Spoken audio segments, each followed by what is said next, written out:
دیکھیں، دشمن آپ کا خاندانی ہونا چاہیے. دشمن نے کیا کیا؟ اب یہ پنجاب میں گھس گئے ہیں. بھکر میں چیک پوسٹ پہ دھاوا بولا، 3 4 پولیس اہلکار جو ان کو شہید کیا. اس کے بعد ان لوگوں نے کیا کیا؟ کرک میں فوجی جوان شہید ہوئے، ٹھیک ہے، آپ کی لڑائی ہوئی ان کے ساتھ، ٹھیک ہے، شہید ہو گئے. اب وہ ایمبولینس میں ان کی میتوں کو لے کے جا رہے تھے، ان بدبختوں نے ایمبولینس کو آگ لگا دی، ان لاشوں کو جلا دیا. مجھے یہ بتائیں، یہ کون سی شریعت کا نفاذ ہو رہا ہے؟ مطلب ٹی ٹی پی بنی تھی نفاذ شریعت کے لیے. کیا شریعت کا نفاذ اس انداز میں ہوتا ہے؟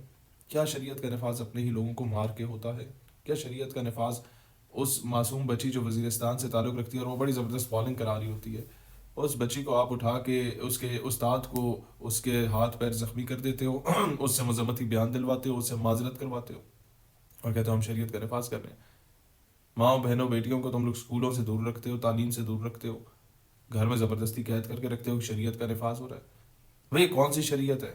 جب آپ بیٹی کو پڑھنے ہی نہیں دیں گے، اسکول جانے ہی نہیں دیں گے، وہ آپ کی آنے والی نسل کو اس کی تربیت نہیں کر پائے گی. جب نہیں کر پائے گی تو آگے آپ جیسے بندے پیدا ہوں گے. تو پھر بھائی آپ کس شریعت کی بات کر رہے ہیں؟ مجھے تو سمجھ نہیں آ رہی. مطلب جو مودی آپ کو بتایا آپ اسے شریعت بنا کے پیش کر لیتے ہیں.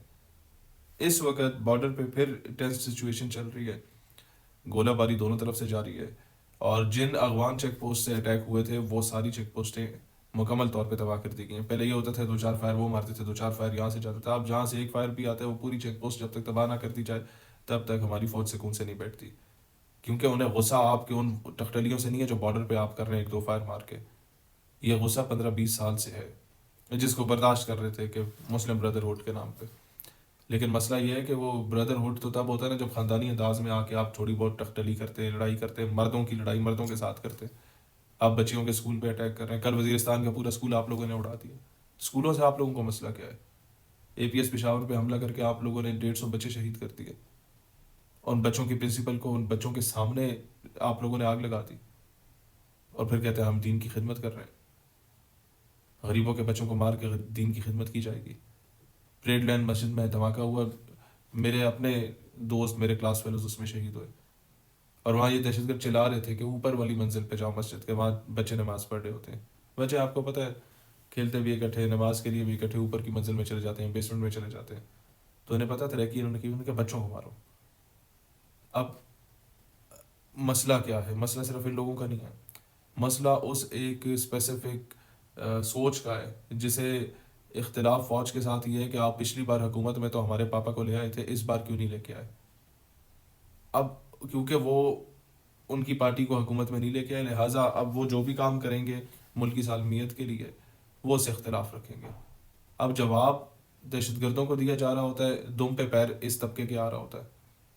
دکھ اس بات کا ہے کہ یہاں 70 80 لوگ ترلائی میں شہید ہو گئے، بنو میں شہادتیں ہوگی، باجوڑ میں شہادتیں ہوگی، کل کرک میں ایسا سانحہ ہوا. اس پہ یہ لوگ نہیں بولے، یہ ایسے بےغیرت لوگ ہیں، اس پہ انہوں نے مذمت نہیں کی. جب دہشت گردوں کے ٹھکانے پہ جا کے افغانستان میں ہماری فوج نے جا کے اٹیک کیا، اس پر یہ تھرتھلی مچی، وہ جی بڑی زیادتی ہو گئی، ظلم ہو گیا. بھائی کون سی زیادتی، ظلم ہو گیا؟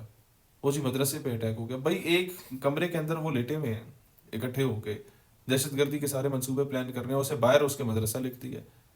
تو مسجد ضرار کیا تھی؟ یہاں آپ کو گنوائی ہے ہم لوگوں نے، درجنوں نہیں سینکڑوں مسجدیں شہید کی ہیں انہوں نے. پاکستان کا کون سا شہر ہے، کون سا صوبہ ہے جس کی کوئی مسجد محفوظ رہی ہو آج تک؟ دشمنوں کے کہنوں پہ مخبریاں کرنے والے یہ لوگ ہیں. خیبر پختونخوا کا کوئی ایک مشر ان لوگوں نے نہیں بخشا، کوئی ایک عزت دار بارش بندہ ان لوگوں نے نہیں بخشا. انہیں پھر بھی بڑی مہربانی کے ساتھ کہا گیا کہ چلو آ کے بسا دیتے ہیں. لوکل مشر سارے خلاف ہو گئے، ہمارے ریاست کے خلاف ہو گئے، پشتون تحفظ موومنٹ بن گئی کہ بھئی انہیں لا کے بسایا کیوں آپ لوگوں نے؟ یہ دہشت گرد تھے، ان کے خلاف آپریشن کیا، اب لا کے آپ نے بسا دیا، ہمارے لوگ انہوں نے مارے میں. پھر خانہ جنگی سٹارٹ ہوگی. مطلب آپ لوگوں سے مذاکرات بھی کریں تو کس بیس پہ کریں؟ اب ہر بندہ، سب سے بڑا مسئلہ پی ٹی آئی کا یہ ہوتا ہے، وہ کہتے ہیں نہیں جی مذاکرات. مجھ سے بڑا کوئی حامی نہیں ہے. جب پی ٹی آئی کا دور تھا تب بھی ہم کہتے تھے مذاکرات کرو، اب بھی کہتے ہیں، لیکن مجھے یہ بتائیں تب معاملہ اور تھا میرے بھائیو، اب معاملہ اور ہے. تب ایک بندے سے مذاکرات کرتے تھے تو مذاکرات ہوتے تھے. تب ایک چودھری ہوتا تھا ٹی ٹی پی کا، یہ بہت ہو گیا 2 چودھری ہوتے تھے.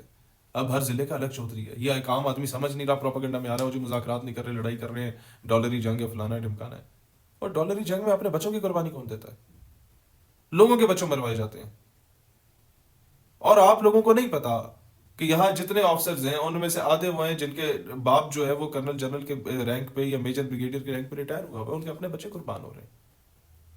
آئی نو ڈزنس آف سچ آفیسرس. اب مسئلہ یہ ہے، پہلے تو ایک بندے سے مذاکرات کرو ٹی ٹی پی سے مذاکرات ہو جاتے تھے، اب انڈیا نے ہر ضلع کا الگ الگ ٹی ٹی پی کا امیر بنایا ہوا ہے، اسی کے ہاتھ میں اس کے بندہ نے بیعت لی ہوئی ہے، اسے ڈائریکٹ فنڈنگ آ رہی ہے. پہلے ایک سینٹرلائز سسٹم ہوتا تھا، اوپر ایک بندے کو پیسہ ملتا تھا، پھر وہ اپنے نیچے ضلعی ذمہ داران کو امیروں کو پیسہ دیا کرتا تھا. اب جڑا کڈو وہی جڑا ہے وہ امیر ہے، کیونکہ انڈیا کو پتا ہے کہ کل کو ایک بندے کو اللہ تعالیٰ نے ہدایت دے دی تو پیچھے پوری ڈی ٹی پی ختم ہو جائے گی. تو انہوں نے جس طرح بلوچستان میں کیا، پہلے ایک بی ایل اے ہوتی تھی صرف، اس کو پیسہ ملتا تھا. جب انہیں تھا کہ یار بی ایل اے اگر مذاکرات کر گئی تو کیا ہوگا، جس طرح برامداغ بگٹی سے جنرل ناصر خان جنجوعہ کے انڈائریکٹلی مذاکرات سٹارٹ ہو گئے تھے. He wanted to come back to Pakistan. India کو اندازہ ہو گیا، انہوں نے کہا بھائی جناب تو برامداغ کو الگ پیسہ ملے گا، اگر ملا تو ایک اکیلے کو نہیں چلائیں گے، اور بی ایل اے کو الگ ملے گا، بی آر اے کو الگ، بلوچستان لبریشن فرنٹ کو الگ ملے گا. اس کے علاوہ جو اسلام اچھو گروپ ہے یا رحمان گل گروپ ہے، ان سب کو الگ الگ پیسے ملیں گے. ان کو ڈائریکٹلی ہینڈل ہم کریں گے، کوئی ایک ان کے اوپر سرغنہ نہیں بٹھائیں گے. کل کو وہ سرغنہ جا کے ریاست کے ہاتھ پہ بیعت کراتا ہے تو ہماری تو ساری تحریک ختم ہو جائے گی، جس کے لیے ہم 3-4 دہائیوں سے کام کر رہے ہیں. یہی کچھ ان لوگوں نے ٹی ٹی پی والے معاملے میں کیا. اب یہ ہماری سادہ لو عوام سمجھ نہیں رہی. جو گامے ماجے انہوں نے میڈیا پہ بٹھائے ہوتے ہیں عوام کو سمجھانے کے لیے، ان کو خود کچھ نہیں پتا ہوتا. اور جو گامے ماجے سیاست میں آئے ہوئے ہیں، انہوں نے صرف فیس بک کی فارورڈڈ پوسٹ جو ہے وہ کاپی کر کے آپ کو آگے سنا دینی، او جی یہ بڑا غلط ہو گیا، پھر کیسے ہوا. If you would have been at that position آپ کیا کرتے؟ اس کا تو جواب نہیں ہے.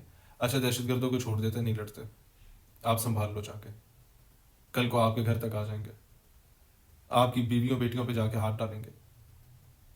جا کے پوچھے قبائلی علاقوں میں کہ کیا حال کیا گیا ہے، کیا زیادتیاں کی گئی ہیں، کیا مشران کے ساتھ ہوا، کیا عام لوگوں کے ساتھ ہوا. کسی کے بھی گھر گھس جاتے تھے، کھانا بنا کے دو ہمیں. وہ قبائلی ویسے ریاست سے بھی ناراض نہیں ہے، وہ کہتے ہیں بھائی رات کو ٹی ٹی پی والے آ کے گھس جاتے ہیں یا وہ مارتے ہیں، صبح تم کہتے ہو کہ تم جو ہو انہیں پناہ دے رہے ہو، صبح تم لوگ مارو گے. تو عام پٹھان تو ویسے بیچارہ ناراض ہو کے بیٹھ گیا کہ ہمیں کس چیز کی سزا مل رہی ہے. تو بھائی ہم پھر ان سے ایک بار مذاکرات کریں گے، پھر پورا کے بھی ناراض ہوا ہوگا. پھر جب جنگ لڑیں گے، پھر کے پی کو آپ لوگ ٹریگر کر کے ناراض کروائیں گے زبردستی، جو پی ٹی آئی کے ساتھ ہی بیٹھے ہوئے جنہوں نے 13 سالوں میں کچھ نہیں کیا، بس کپتان چپل بنائی ہے. لیکن شکر ہے کے پی کے والوں کو خود بھی شعور آ گیا، انہیں اندازہ ہو گیا کہ بھائی ان ڈھگوں نے دوبارہ علاقے نے بسایا تھا، یہ انہی کی ایک پولیٹیکل ونگ بن کے بیٹھے ہوئے. لیکن ایک چیز میں بڑا کیٹیگوریکلی کلیئر کروں، میں آج اگر آپ کہیں کمپیئر کرو پی ٹی آئی کو ود نون اینڈ پی پی، بھائی میرے لیے پی ٹی آئی بہت بہتر ہے نون پی پی کی نسبت. مجھے کبھی اگر کسی کے ساتھ بیٹھنے کا موقع ملے ان کے ساتھ بیٹھوں گا، لیکن اگر سبز لالی کی بات آتی ہے تو یہ میرے لیے آپ سب سے بہت پہلے ہے. تو جہاں آپ لوگ غلط ہوں گے وہاں کرٹیسزم کا بھی ہمیں پورا اختیار ہے. اور یہ ابھی نہیں کہ آپ اپوزیشن میں یا جیلوں میں ہم کرٹیسائز کر رہے ہیں، آپ کے دور میں 5 پرچے میں نے جھیلے تھے اور 2 بار جیل بھی گیا تھا انہی باتوں کی وجہ سے.